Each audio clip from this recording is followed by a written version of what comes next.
Waalaikumsalam warahmatullahi wabarakatuh. Alhamdulillahi rabbil alamin wa bihi nasta'inu ala umuri dunya waddin. Wassalatu wassalamu ala asrafil anbiya wal mursalin wa ala alihi wa ashabihi al mujahidin al-tahirin. Asyhadu an la ilaha illallah wahdahu la syarikalah wa asyhadu anna sayyidana wa habibina wa syafi'ina wa maulana Muhammad wa ala alihi wa sahbihi ajma'in.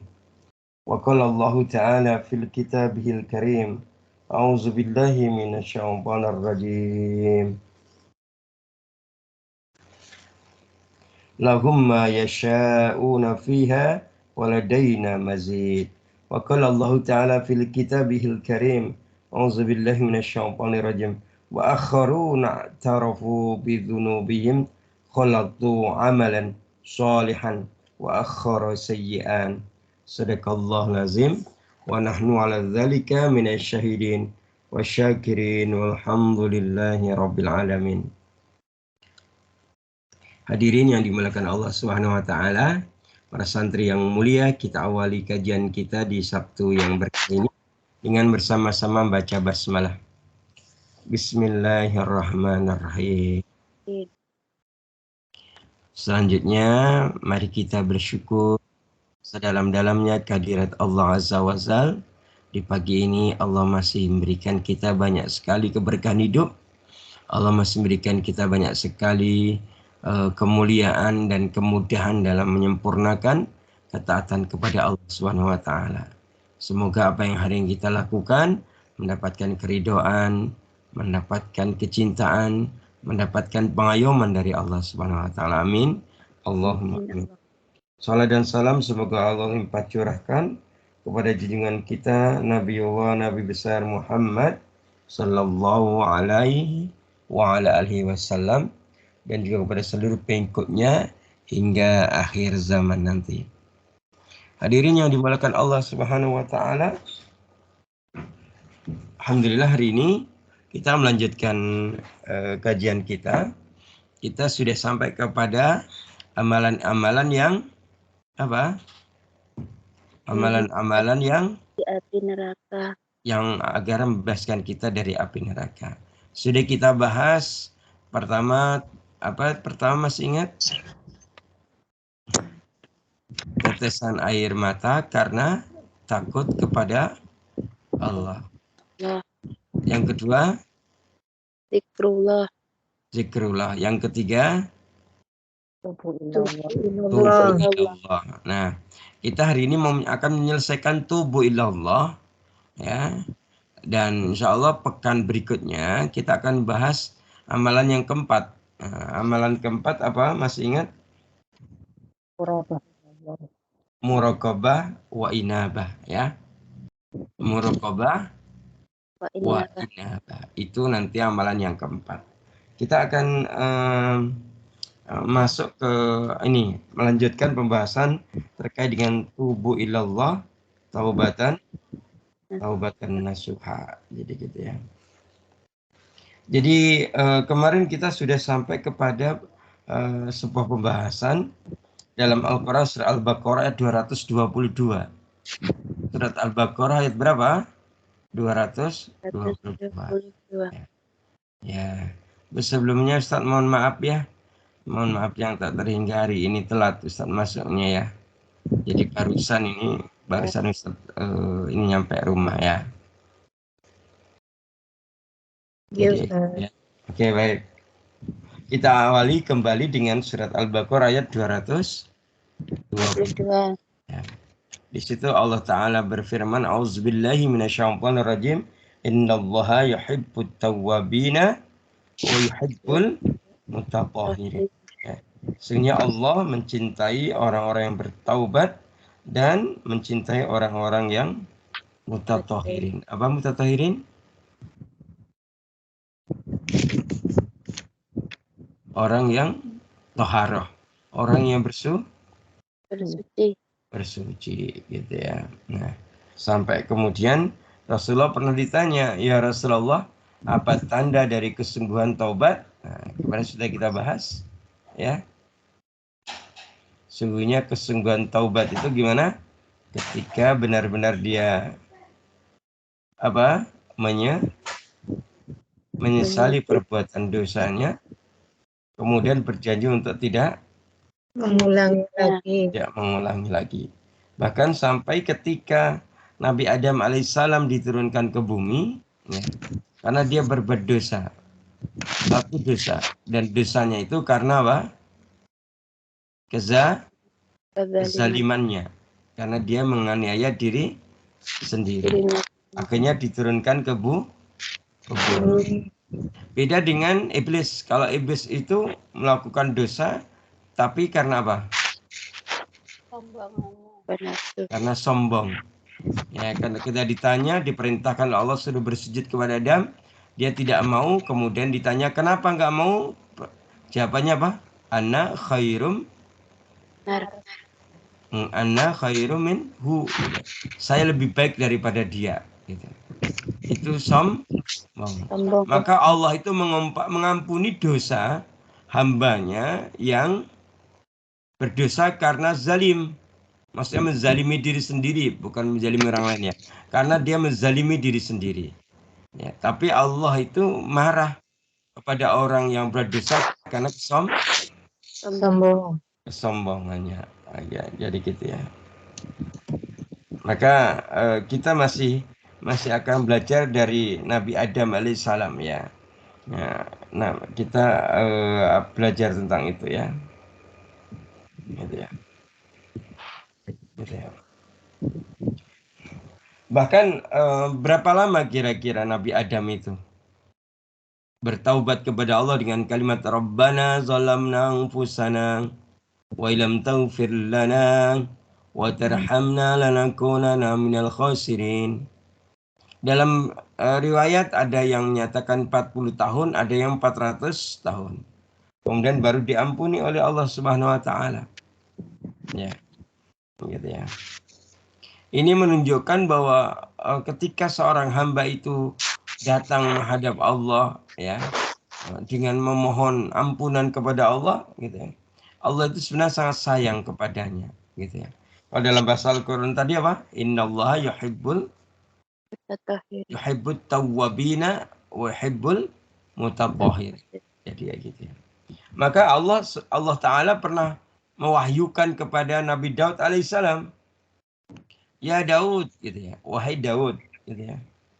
Sungguhnya kesah, ya, keluh kesah, rintihan orang-orang berdosa itu ya. Ketika seorang orang berdosa itu keluh kesah dan merintih kepada Allah, mohon ampun kepada Allah, maka lebih aku cintai daripada teriakan para ahli ibadah.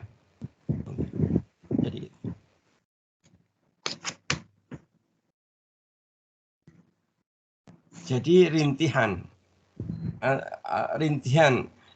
keluh kesah seorang hamba yang berdosa dan dia keluh kesah kepada Allah, merintih kepada Allah, ya. Di mana rintihannya ini kalau menurut Al-Junaid, Syekh Al-Junaid ada 3 pilar, masih ingat ya? Pilar pertama menyesali apa yang telah berlalu, pilar berikutnya bertekad untuk tidak mengulangi kesalahan serupa, dan yang ketiga apa? Berusaha mengganti apa yang bisa diganti. Maksudnya setelah itu dia beramal soleh, amalan solihah, beramal soleh yang banyak untuk menggantikan amalan buruk di masa lalunya, gitu ya. Maka ketika seorang seorang hamba yang berdosa kemudian datang kepada Allah dengan rintihannya, mohon ampun dan mohon belas kasihan kepada Allah, maka Allah berfirman kepada Daud, sungguhnya aku lebih mencintainya daripada teriakan para ahli ibadah. Gitu ya. Bahkan kita pernah membahas ya beberapa nasihat dari seorang ulama ahli nasihat namanya Yahya bin Mu'ad. Terkait dengan hal ini, terkait dengan dosa dan taubat, Yahya bin Mu'ad pernah berkata, sesungguhnya satu dosa setelah bertobat lebih buruk daripada 70 dosa sebelum bertaubat. Satu dosa setelah bertaubat lebih buruk daripada 70 dosa sebelum taubat. Ini agak membingungkan kalimatnya. Coba jenengan analisis dengan pikirkan. Satu dosa setelah bertaubat lebih buruk daripada 70 dosa sebelum taubat. Ini melakukan satu dosa dan taubat kok lebih jelek daripada orang yang belum bertobat. melakukan 70 dosa. sebelum bertobat. Ini kenapa? Sebelum taubat maksudnya. Kan itu ya. Orang yang dosanya banyak gitu sebelum taubat dia lebih baik daripada orang melakukan dosa satu dan kemudian taubat. Gitu ya. Kok bisa ya? Jenengan jangan bingung ya. Jangan sampai jenengan kemudian memiliki pemahaman kalau gitu berbuat dosa banyak nggak apa-apa dong. Tidak begitu. Ini penjelasannya ya. Jadi penjelasannya begini ya. Ini. Beliau menegaskan bahwa sesungguhnya hakikat tubuh apa hakikatul itu? Hakikat ya. Hakikat taubat itu adalah kembali. Hakikat taubat itu apa? Kembali. Gitu ya. Kembali ya. Atau bahasa lainnya adalah hijrah. Apa hijrah itu? Berpindah. Iya, berpindah. Hijrah apa? Dari sifat-sifat tercela menuju sifat-sifat terpuji. Jadi hijrah dari sifat-sifat tercela menuju sifat yang terpuji. Maka siapa saja yang menjauhi pelanggaran-pelanggaran, menjauhi perbuatan dzambin, perbuatan dosa, karena takut terhadap siksa Allah, maka dialah yang disebut orang yang bertaubat. Gitu. Orang bertaubat itu dikasih istilah apa? Kalau orang Islam disebut apa? Muslim. Kalau orang yang beriman disebut mukmin. Orang yang berbuat baik disebut muhsin. Kalau orang yang bertaubat disebut apa?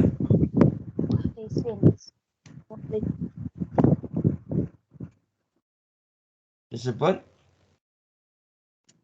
ta'ib. Apa? Ta'ib. Ya. Jadi sesungguhnya orang-orang yang menjauhi pelanggaran-pelanggaran syariat, orang menjauhi dosa-dosa setelah dia bertaubat, maka ialah sebenarnya ta'ib. Sebenarnya orang yang bertaubat.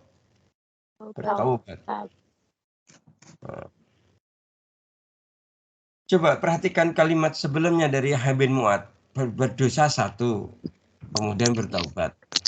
Sama orang berdosa 70 sebelum taubat. Maka lebih baik yang kedua, kata Yahya. Ini kaitannya dengan apa? Orang yang berbuat dosa satu, taubat setelah itu biasanya gimana? Berbuat lagi. Nah, ini pengalaman Bu Mariati ya. Tapi kalau orang sudah berbuat dosa banyak, setelah itu dia tubuh ila Allah, maka dia akan benar-benar bertaubat. Gitu. Gitu. Artinya apa? Kalau gitu kita berbuat dosa banyak dulu baru taubat. Tidak begitu pemahamannya. Itu. Karena kita ini apa ya? Ya, kita itu disebut, kita itu lebih pasnya disebut ahli kebaikan atau ahli berbuat dosa aslinya ini. Ahli berbuat dosa. Ahli berbuat dosa. Kok jenengan seneng ya? Tidak senang Ustaz, tapi manusia tempatnya salah dan dosa. Iya, gitu ya. Jadi kita itu paling sering, ya, bukan paling sering ya. kita itu kan punya kecenderungan gitu ya. Kita itu punya disebut dengan nafsun ya. Di antara macam-macam nafsun, di antara nafsu itu kan jiwa. Di antara macam-macam jiwa dalam tubuh kita itu ada nafsun yang apa? Al-amaratu bisu. Nafsu yang selalu menyuruh kepada keburukan. Jiwa yang condong kepada keburukan itu ada, luar biasa. Maka kalau kita itu mampu mengendalikan kemudian yang dimunculkan adalah nafsu mutmainnah, nafsu yang diberkahi oleh Allah, maka kita akan menjadi baik. Kan itu kan. Nah, masalahnya apa? Masalahnya adalah kita sering sekali sadar atau tidak sadar kita itu mengikuti nafsu amarah. Maka disebut dengan amaratu bisu. Ya. Jadi seringkali kita memahami nafsu amarah itu marah gitu. Padahal amarah itu artinya nafsu yang memerintahkan kepada apa? Keburukan. Kepada keburukan. Gitu. Maka siapa saja yang kembali karena malu terhadap penglihatan Allah, maka dialah orang yang bertaubat. Gitu. Orang yang bertaubat namanya apa? Taib. Yang kedua, ada lagi gelar orang yang bertaubat, disebut dengan munib. Apa? Munib. Ya, jadi orang bertaubat bisa disebut taib, bisa munib. Gitu. Bahkan ada juga orang yang bertaubat disebut dengan awwab. Disebut dengan apa? Awwab. Ya. Gitu ya.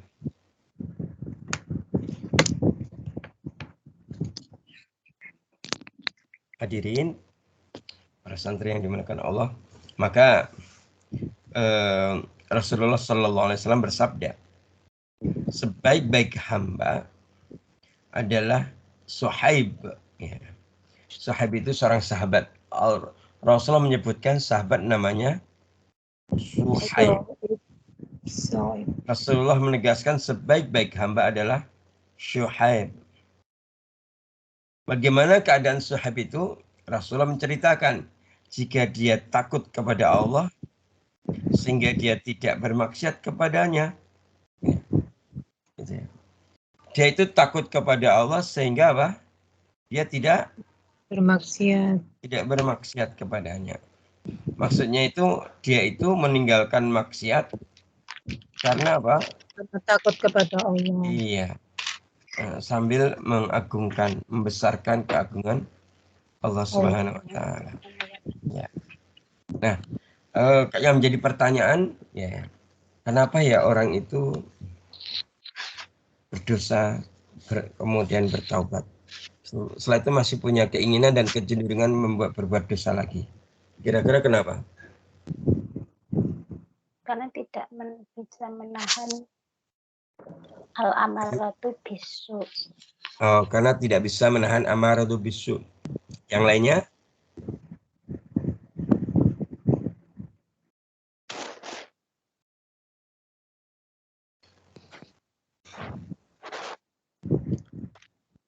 Apa yang lainnya? Ya.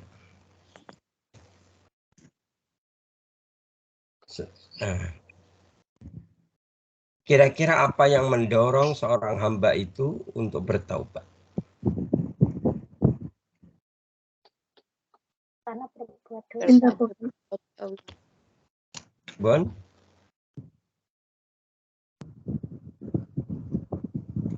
Jenengan harus paham. Biar nanti kalau nyian tobat itu karena apa itu jelas. Apa yang mendorong seorang hamba itu bertaubat kepada Allah? Dan ridhonya Allah. Karena takut. Iya. Karena takut kepada Allah. Ini disebut apa? Rasa takut kepada Allah itu muncul karena apa? Pokoknya kalau jawabannya belum sesuai dikejar terus pertanyaannya.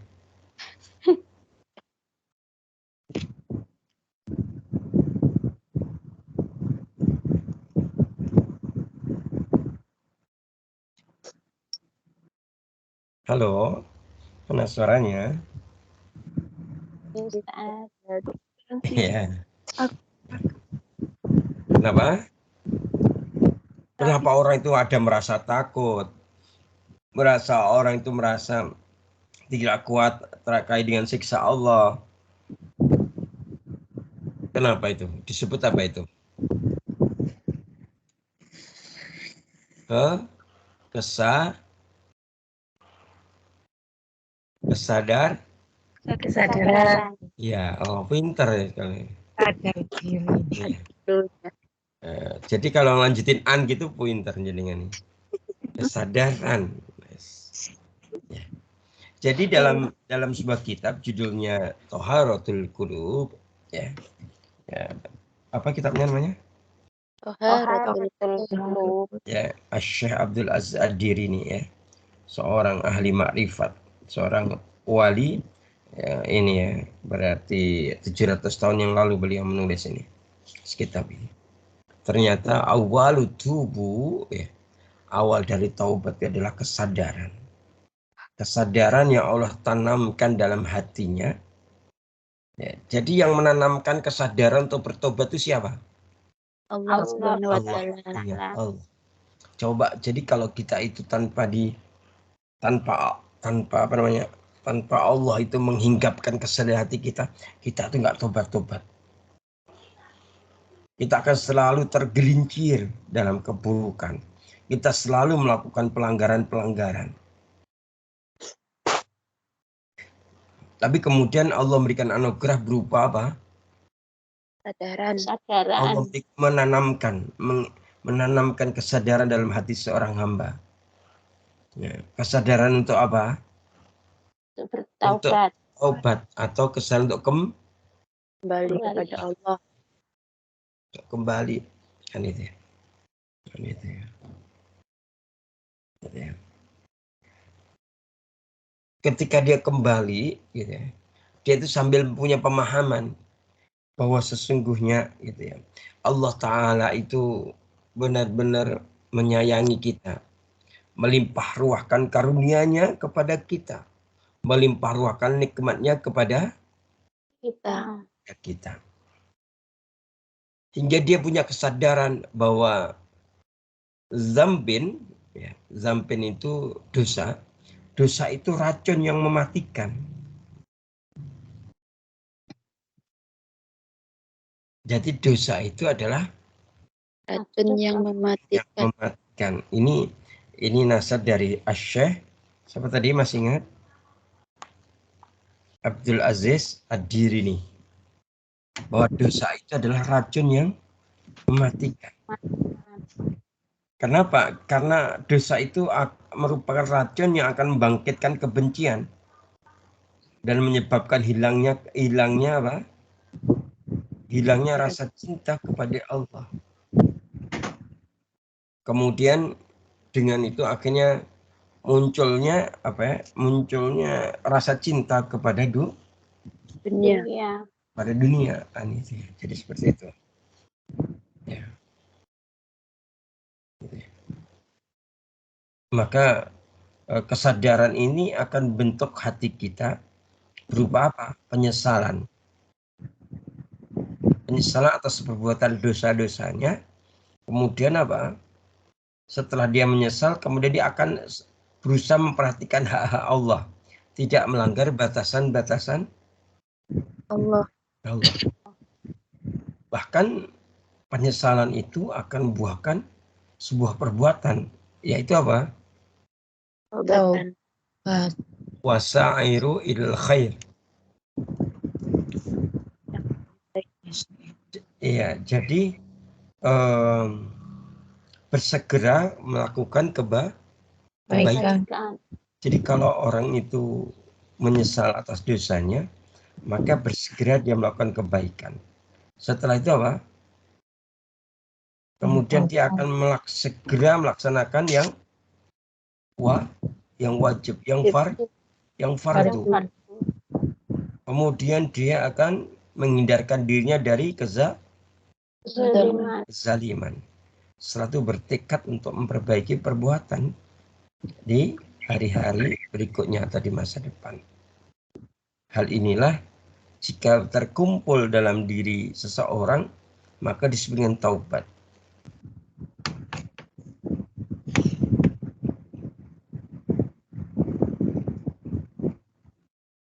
Hadirin yang dimuliakan Allah Subhanahu wa taala, sampai-sampai Rasulullah menegaskan bahwa penyesalan itu adalah taubat, kata Rasulullah.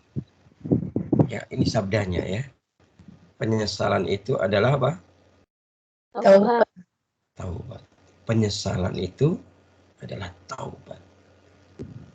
Jadi inilah yang menegaskan ya, yang memberikan penegasan kepada kita bahwa sesungguhnya penyesalan itu adalah benar-benar taubat. Gitu. Kan ada ini ya. Apa nih gua? Penyesalan itu apa tuh? Bahasa Arabnya an-nadamu. An-nadamu. An-nadamu taubah.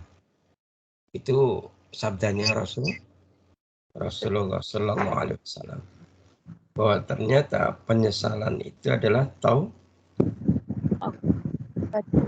Jadi seorang itu bisa disebut taubat kalau ada penyesalan. Ya, kalau tidak ada penyesalan disebut tidak taubat ya. Gitu ya. Ini hadis riwayat Ahmad. Ini hadisnya sahih ya. Ini dalam kitab Sahihul Jami'. Kita ulang coba biar kita paham. An-nadamu taubat. Nah, diingatkan ya, ini kata kuncinya. An-nadamu taubat. Ya, bahwa penyesalan adalah taubat. Maksudnya apa? Tidak disebut penyesalan kalau mohon maaf, tidak disebut taubat kalau dia tidak Menyesal. seperti itu. Ini menjadi penting bagi kita ya. Tidak disebut bertaubat kalau dia tidak menyesal. Nah, ternyata menyesal ini kaitan dengan apa? Penyesalan ini kaitan dengan rukun. Rukun apa? Rukun taubat atau syarat sahnya taubat. Ya, sampai Nabi menyampaikan an-nadamu taubat. Gitu. Maka dalam hal ini ulama kemudian menegaskan kepada kita bahwa pilar taubat ada 3. Yang pertama apa? Penyesalan. Yang kedua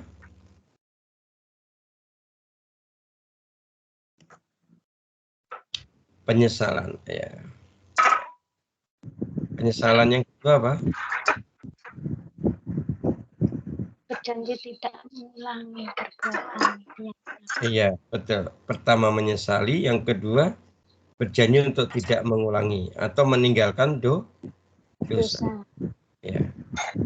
Jadi kalau dalam kitab ini ada 3 syaratnya di dalam taubat itu. Pertama menyesali perbuatan dosa yang dilakukan. Yang kedua meninggalkan perbuatan dosa itu.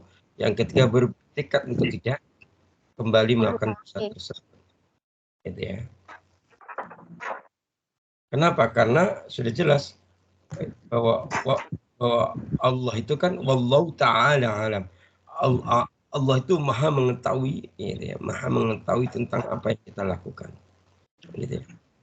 Nah, kira-kira kita termasuk seorang yang munib atau tidak? Insya Allah. Ahli taubat tidak kira-kira? Insya Allah. Ya. Dijelaskan di kitab ini juga ternyata taubat itu ada darajatnya, ada darajatut tubuh, ada tingkatan-tingkatan taubat. Nah, kira-kira kita di tingkatan yang mana, begitu ya? Tingkatan pertama adalah taubat dari kekufuran menuju kepada keimanan. Ini taubat yang tingkatannya paling tinggi ya. Dari kekufuran menuju keimanan. Ini taubat yang paling penting dan paling wajib atas setiap hamba. Kenapa? Karena sesungguhnya kekufuran atau kekafiran, apakah orang beriman itu bisa kemudian berubah jadi kafir? Bisa nggak kira-kira? Bisa. Bisa. Apalagi terkait dengan apa? Terkait dengan nubuah akhir zaman. Terkait dengan berita-berita kenabian terkait dengan akhir zaman. Berarti kaitannya dengan fitnah. Nah, Atau fitanan namanya. Fitanan. Fitnah akhir zaman. Akhir zaman. Di antara fitnah akhir zaman itu adalah apa? Kita akan menghadapi malam-malam yang pekat. Gitu ya. Gitu ya. Malam-malam yang pekat. Betul. Sehingga ada orang yang paginya beriman, sorenya Kafir. ada yang sorenya beriman, paginya kafir. Gitu. Maka ada tingkatan tertinggi di dalam taubat itu, taubat dari kekufuran menuju kepada keimanan. Nah, gitu ya. Kenapa kira-kira seperti itu? Karena kekufuran itu menghalangi seorang untuk ke surga dan menjadikan amalan-amalan kebaikannya tidak berharga di akhirat nanti. Itu kalau orang melakukan kekufuran. Jadi kalau panjenengan misalnya melihat, oh itu orang kafir itu kok baik sekali ya, nah, kebaikannya itu tidak akan ada harganya. Diterima oleh Allah. Dia harus beriman, gitu ya. Baru amal baiknya menjadi harga, ada nilainya di sisi Allah di akhirat nanti. Bagaimana kalau orang kafir berbuat kebaikan? Nah, gitu. Ya, maka itu menjadi apa? Ya kalau orang sana bilang apa, tak berguna itu? moyong. Moyong. Ya itu ya. Sia-sia, tidak berguna gitu ya. Jadi gitu ya. Tidak berguna ya. Jadi kayak gitu. Nah, itu pertama ya. Jadi tingkatan pertama. Tingkatan di bawahnya apa? Yaitu taubat dari al-kabair. Taubat al-kabair, apa al-kabair itu? Dosa besar. Taubat dari dosa besar, dosa-dosa besar menuju kepada ketaatan kepada Allah. Bukan kepada dosa kecil ya, bukan. Taubat dari dosa besar menuju dosa kecil, salah ya. Tapi taubat dari dosa besar menuju kepada ketaatan kepada Allah. Gitu ya. Kemudian tingkatan taubat berikutnya adalah taubat dari dosa-dosa Kecil. dari dosa-dosa kecil. Gitu ya. Jadi gitu ya.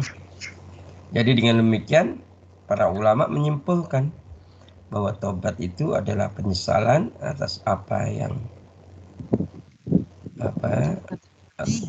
ini ya, penyesalan terhadap perbuatan dosa di masa lalu, kemudian memperbaiki dengan amal soleh di masa berikutnya. Jadi kayak gitu ya. Sehingga Allah menegaskan dalam surat Hud ayat 114. Surat apa? Hud ayat 114. Bismillahirrahmanirrahim. Innal hasanati yudhibnas sayyi'at. Dzalika dzikra lidzakirin. Allahumma hamna bil Qur'an. Sungguhnya perbuatan-perbuatan baik itu akan menghapus kesalahan-kesalahan. Perbuatan baik, ya, perbuatan hasanah akan menghapus sayyi'ah. Gitu ya. Nah, gitu ya. Jadi kan nanti kalau punya anak perempuan 2, pertama namanya hasanah, yang kedua jangan dikasih nama sayyi'ah. Oh ini bahasa Quran, iya betul bahasa Quran. Tapi kan yang jangan yang sayyi'ahnya ya. Siti sayyi'ah, nggak boleh. Kalau Siti hasanah boleh? Boleh. Jadi kayak gitu. Nah, innal hasanati yudhibnas sayyi'at. Dzalika dzikra lidzakirin. Allahumma arhamna bil Qur'an. Sungguhnya perbuatan-perbuatan baik itu akan menghapus perbuatan-perbuatan buruk atau sayyiat, itu kesalahan-kesalahan. Zalika itulah zikro. Zikro itu peringatan. Lidzakirin, bagi orang-orang yang selalu ingat kepada Allah. Jadi kita itu diperingatkan oleh Allah. Kalau engkau menjadi orang yang ingat kepada Allah, pasti kau faham. Sungguhnya innal hasanati yudhibnas sayyiat. Maka kalau kita itu melakukan dosa, segera bertaubat dan Tidak mengulanginya. Segera melakukan amal soleh. Malaikat. Amal soleh itu akan yudhib, akan menutup, akan menghapus. Maka kenapa orang yang bertaubat itu, dia itu ini sedang memutus mata rantai keburukan di masa lalu. Karena memang taubat itu menjadi yudhib, perbuatan baik, ya, bertaubat kemudian melakukan perbuatannya baik itu akan menghapus yudhibnal as-sayyi'ah. Jadi kayak gitu. Nah, terus bagaimana setelah itu agar kita menjadi munib, menjadi saib, menjadi munib atau menjadi saib? Bagaimana caranya? Kita harus berusaha menjauhi dosa-dosa kecil maupun dosa-dosa besar. Nah, coba sekarang dibuka surat An-Nisa. Dibuka surat An-Nisa, surat yang keempat, ayat 31.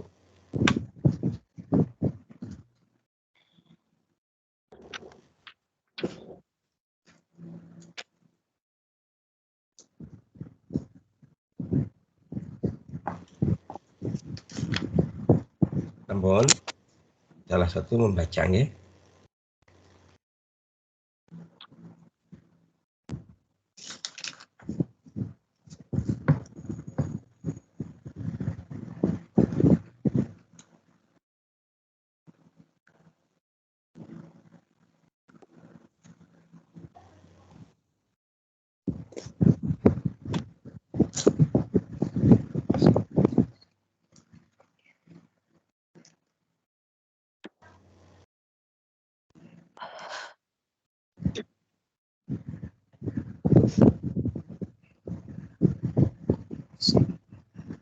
Enggak, dia asik yang sama kepanggil. Intajtam, ya. A'udzu billahi minasyaitonir rajim. Bismillahirrahmanirrahim. In tajtanibu kaba'ira ma tunhauna anhu nukaffir ankum sayyi'atikum wa nudkhilkum mudkhalan karima. Jika kamu menjauhi dosa-dosa besar di antara dosa-dosa yang dilarang mengerjakannya, niscaya kami hapus kesalahan-kesalahanmu dan akan kami masukkan kamu ke tempat yang mulia, yaitu surga. Allahumma arhamna bil Quran, ya. Coba Bu Mariati dibaca artinya sekali lagi yang keras. Bismillahirrahmanirrahim. Jika kamu menjauhi dosa-dosa besar di antara dosa-dosa yang dilarang mengerjakannya, niscaya kami hapus kesalahan-kesalahanmu dan akan kami masukkan kamu ke tempat yang mulia, yaitu surga. Allahumma arhamna bil Quran. Coba Bu Komaria dibaca artinya sekali lagi. Jika kamu menjauhi dosa-dosa besar di antara dosa-dosa yang dilarang mengerjakannya, niscaya kami hapus kesalahan-kesalahanmu dan akan kami masukkan kamu ke tempat yang mulia, yaitu surga. Ya, Allahumma bil Quran, ya. Syekh Abdul Aziz Ad-Dirini, ya, menerangkan tentang ayat ini. Bahwa ayat ini maknanya adalah jika seorang hamba menjauhi dosa-dosa besar, maka Allah pun akan mengampuni dosa-dosa kecil hamba itu. Jika seorang hamba menjauhi dosa-dosa besar, maka Allah akan mengampuni dosa-dosa kecil. Dosa-dosa kecil. Gitu ya. Jadi gitu ya. Sampai-sampai Rasulullah bersabda, sholat 5 waktu, juga Jumat sampai Jumat adalah penghapus dosa-dosa di antara itu semua, kecuali dosa-dosa besar. Kan itu. Berarti sholat 5 waktu itu mengampuni Allah dengan dosa, dengan sholat 5 waktu Allah mengampuni dosa-dosa Kecil. dari Jumat sampai Jumat. Sholat Jumat yang satu dengan sholat Jumat berikutnya, di antaranya Allah mengampuni dosa-dosa kecil. Dan Allah tidak mengampuni dosa besar kecuali hamba itu apa? Bertaubat, betul sekali. Kecuali hamba itu bertaubat. Perhatikan ini. Sampai ada riwayat yang lain, Rasulullah SAW bersabda, Ramadan, ya, illa Ramadan, Ramadan sampai Ramadan berikutnya adalah penghapus dosa, kecuali 3 hal. Gitu. Dari Ramadan sampai kepada apa? Ramadan berikutnya. Misal Ramadan kali ini kita melaksanakan ibadah Ramadan dengan baik. Kemudian setelah itu Lebaran sampai Sa'ban, kok melakukan dosa, maka ketika masuk Ramadan kok kita beribadah dengan baik lagi, baik siamnya, qiyamnya, maka Allah akan mengampuni dosa-dosa kita. Kecuali 3 hal. Berarti 3 hal ini tidak diampuni. Apa itu? Pertama, syirik kepada Allah. Yang kedua, meninggalkan sunnah. Yang ketiga, mengingkari perjanjian atau menjadi orang yang khianat, orang yang tidak amanah. Gitu ya. Bahkan sampai ada penjelasan yang lain, sehingga Allah akan mengampuni dosa-dosa, ya, selama dosa-dosa besar tidak dilakukan. Berarti yang diampuni apa? Dosa-dosa kecil. Gitu ya. Maka dari sekarang mungkin kita bisa mersani diri kita sendiri. Coba kita lihat diri kita, kira-kira diri kita itu pribon. Kita ada nggak masih dosa-dosa, masih punya nggak dosa-dosa besar? Karena Allah tidak mengampuni kecuali kita bertaubat. Betul.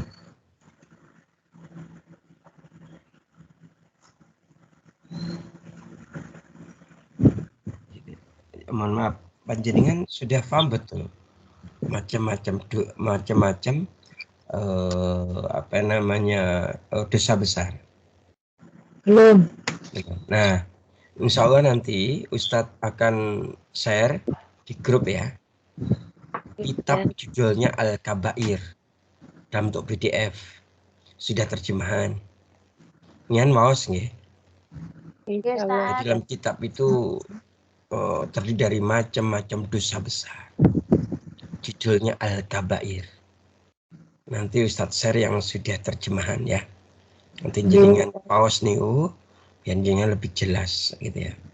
Macam-macam dosa besar itu apa? Karena dosa besar itu tidak diampuni dengan sholat, tidak diampuni dengan puasa, tidak diampuni dengan amal soleh, kecuali harus bertaubat. Taubat.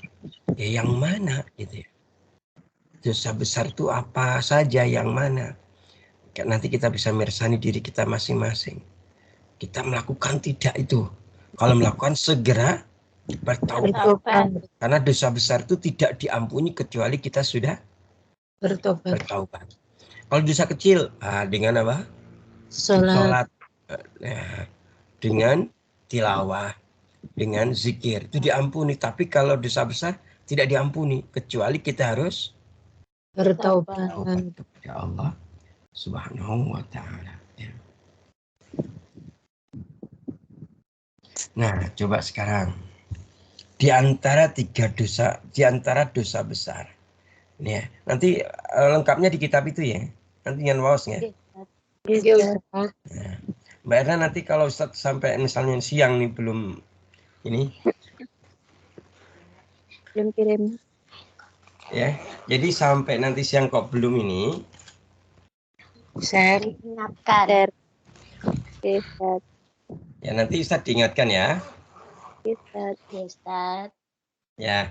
Jadi nah sekarang Ustaz jelasin sebuah hadis. Sebuah apa? Hadis.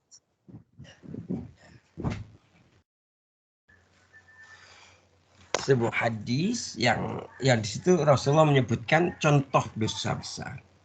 Contoh apa? Dosa Contoh besar. besar. Rasulullah Shallallahu Alaihi Wasallam bersabda, ini diriwayatkan oleh Abdurrahman bin Abu Bakr, ya, dari ayahnya, ya, dia berkata bahwa kami berada di samping Rasulullah Shallallahu Alaihi Wasallam, lalu beliau bersabda, Rasulullah bersabda, aku akan memberitahu kalian tentang 3 dosa besar. Rasulullah menjelaskan tentang 3 macam dosa besar. Yang pertama adalah syirik. Yang pertama apa? Syirik. Ya. Nah, syirik itu apa? Nah, di kitab itu jelas dan detailnya. Nanti jenengan awas ya. Jadi syirik itu apa sih? Dan kita termasuk orang yang pernah berbuat syirik atau tidak? Gitu. Nanti jadi di situ ada tanda-tanda orang syirik. Ini nanti mengenwasnya. Kalau misalnya ada kok aku masuk dalam kategori yang nomor sekian ya, gitu ya. Segera bertaubat kepada Allah. Kemudian Rasulullah melanjutkan, yang pertama 3 dosa besar yang pertama adalah syirik, yang kedua itu durhaka kepada kedua orang tua. Nah, ini dia harus diperhatikan ya. Ya. Jadi durhaka kepada siapa? Orang tua. Orang tua. Ya. Jadi apa namanya? Jadi ini kira-kira harus dihindari apa Mbak? Dihindari. Harus dihindari ya. Oke. Boleh Ustaz bacain matannya? Boleh, Matan itu kalimat Arabnya. Biar jenengan ya. Oke, baik ya. Jadi dalam ini hadis tadi dari Abu Bakrah tadi ya. Ini hadis Bukhari, Muslim dan juga Ahmad dari siapa tadi? Abu Bakrah. Atau tadi lengkapnya siapa? Abdurrahman bin Abu Bakrah. Ya. Jadi di situ Rasulullah SAW bersabda, ala annabba'ukum bi akbaril kabair kulna, gitu ya. Maukah kalian aku kasih tahu, kata Rasulullah, berita tentang dosa-dosa tentang apa itu dosa yang paling besar, gitu ya. Kemudian kulna, para sahabat kemudian menjawab, bala ya Rasulullah, gitu ya. Tentu saja ya Rasulullah, tentu saja kami mau ya Rasulullah, gitu. Kemudian Rasulullah melanjutkan sabdanya. Yang dimaksud dengan dosa besar itu yang pertama al-isyraku billah, yaitu apa? Syirik kepada Allah. Kemudian yang kedua wa'uqul walidain. Apa itu? Durhaka kepada kedua orang tua. Yang ketiga wakana muttaqian fajalasa. Yang ketiga adalah gini. Jadi jadi sebelum ini ada kalimat ya ini wakana ya muttaqian fajalasa ya. Jadi sebelum Rasulullah itu melanjutkan yang berarti yang keberapa? Ketiga. Yang ketiga. Jadi Rasulullah itu ini apa? Jadi apa ya? Kan sebelumnya Rasulullah berdiri. Setelah itu Rasulullah setengah duduk. Setelah itu Rasulullah duduk penuh. Nah, gitu ya. Duduk penuh. Nah, gitu ya. Gitu ya. Nah, setelah duduk apa namanya? Rasulullah melanjutkan ya, bahwa yang apa namanya? Yang ketiga itu adalah wa syahadatuz zur. Yang ketiga wa syahadatuz zur. Jadi kan gini tadi. Ya. Wa kana muttaqian fajalasa. Faqala ala wa qulu zur wa syahadatuz zur ala wa qulu zur wa syahadatuz zur. Jadi apa namanya? Yang ketiga itu adalah ketika orang itu melakukan janji tapi janjinya tidak berkhianat, tidak ditepati. Yang dan sekaligus dia wa syahadatuz zur, dia itu bersaksi tapi saksi palsu. Jadi gitu ya. Nah, ini hadis yang menjelaskan tentang contoh 3 macam dosa besar. Dosa besar, 3 macam dosa besar. Jadi gitu hadirin yang dimuliakan Allah Subhanahu wa taala ya. Ini gitu ya. Bahkan perhatikan berikutnya. Ada contoh yang lain biar jenengan paham. Kaitannya dengan dosa besar. Nah, perhatikan, kalau tadi Rasulullah menyebutkan berapa di hadis sebelumnya? 3.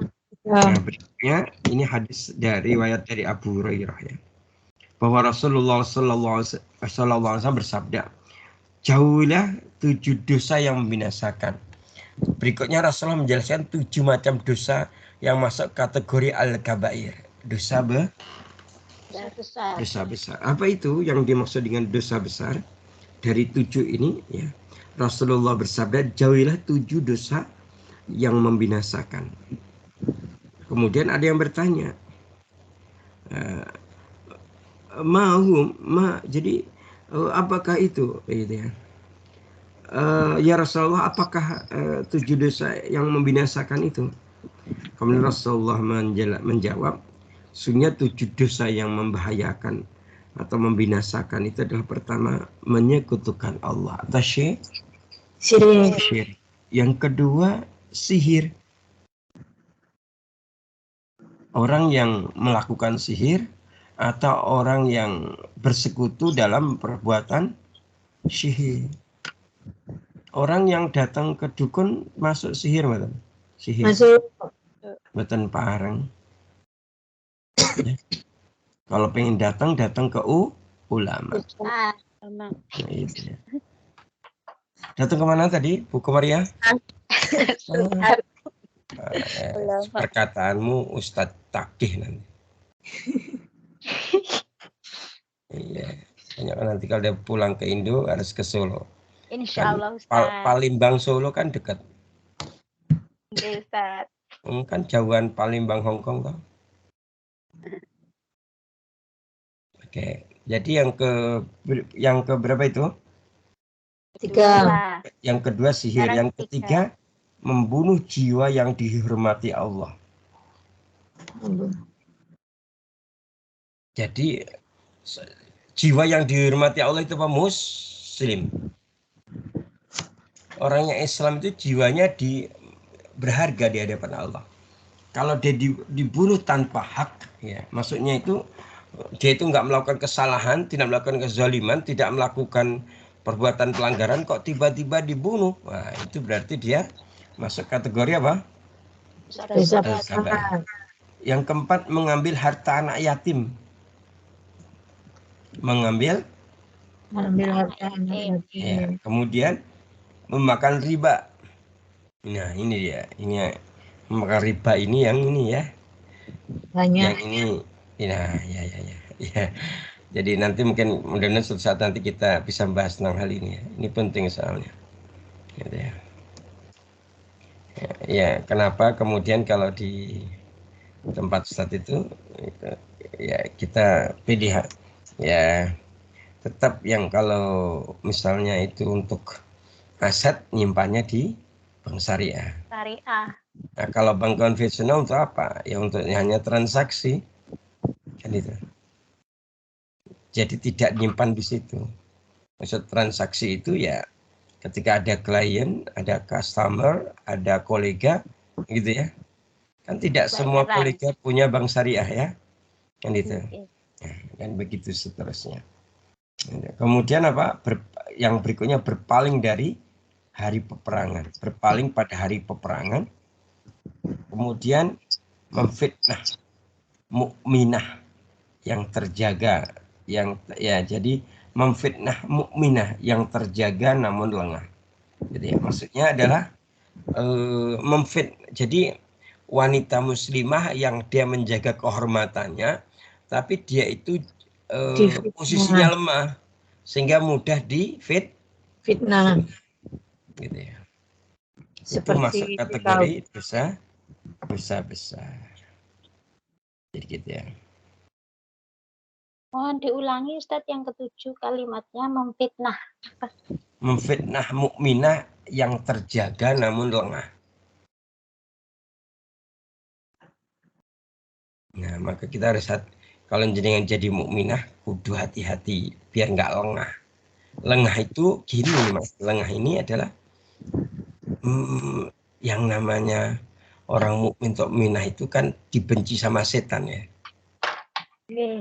Baik setan dari golongan jin maupun manusia. Golongan manusia. Maka ketika mukmin atau mukminah itu kok kelihatan lengah, kok ada ini kelihatannya bisa difitnah dari pintu A, maka dia akan melakukannya mereka. Kan itu. Contohnya para kita ini. Iya. Mariati paham ya. Iya Ustaz. Jadi hati-hati. Gitu ya. Hadirin yang dimuliakan Allah, sehingga dengan demikian kita berharap kepada Allah, yuk gitu ya. Kita kembali kepada Allah dengan apa? Tubu ilallah taubatan nasuha. Jadi gitu. Maka Allah Ta'ala berfirman, in tajtanibu kaba'ira ma tunhauna anhu nukaffir ankum sayiatikum. Ya. Jika kalian menjauhi dosa-dosa besar yang dilarang, maka kami akan menghapuskan kesalahan-kesalahan kalian. Itu surat An-Nisa 31. Kemudian surat An-Nazm surat 53 32. Bismillahirrahmanirrahim. Alladzina yajtanibuna kabairal ismi wal fawahisha illal lam, yaitu mereka yang menjauhi dosa-dosa besar dan perbuatan kecil ya, kecuali lamam gitu ya. Lamam apa lamam? Para ahli tafsir menjelaskan lamam itu artinya adalah dosa-dosa kecil, atau lamam itu dimaknai mendekati dosa atau orang yang tergelincir. Orang tergelincir kemudian dia Bertaubat. Ya. Jadi orang Allah berfirman, yaitu mereka yang menjauhi dosa-dosa besar dan perbuatan keji kecuali lamam. Itu kadang kalau lamam itu kadang kan terjadi dalam diri kita. Kita tergelincir, ya. Tanpa sengaja. Akrabud dzambin namanya, mendekati Dosa. dan begitu seterusnya. Semoga dengan pemahaman kita ini kita segera segera memperbaiki diri kita sehingga kita segera menjadi ahli taubat, bukan ahli maksiat. Menjadi ahli taubat, setelah itu insyaallah Allah akan mencintai kita. Tadi kita Allah akan masukkan kita ke dalam surga. Allah akan memberikan kita dari siksa azab api neraka. Amin. Alamin. Wallahu ta'ala alam. Semoga ada manfaatnya. Insya Allah kita lanjutkan kajian ini. Kita langsung kepada amalan yang keempat. Itu apa? Apa tadi amalan keempat? Muraqabah wa'i. Kalau kita akan bahas di pertemuan yang kita akhiri dengan hamdalah dan doa kafaratul majelis. Alhamdulillahirabbil alamin. Subhanallah wa bihamdika asyhadu an la ilaha illa anta astaghfiruka wa atubu ilaik. Wa'fu minkum fastabiqul khairat bila sabilil haq. Assalamualaikum warahmatullahi wabarakatuh. Waalaikumsalam warahmatullahi wabarakatuh. Terima kasih atas waktunya, Ustaz. Ye, sami-sami. Ustaz undur diri demikian. Sehat walafiat Ustaz.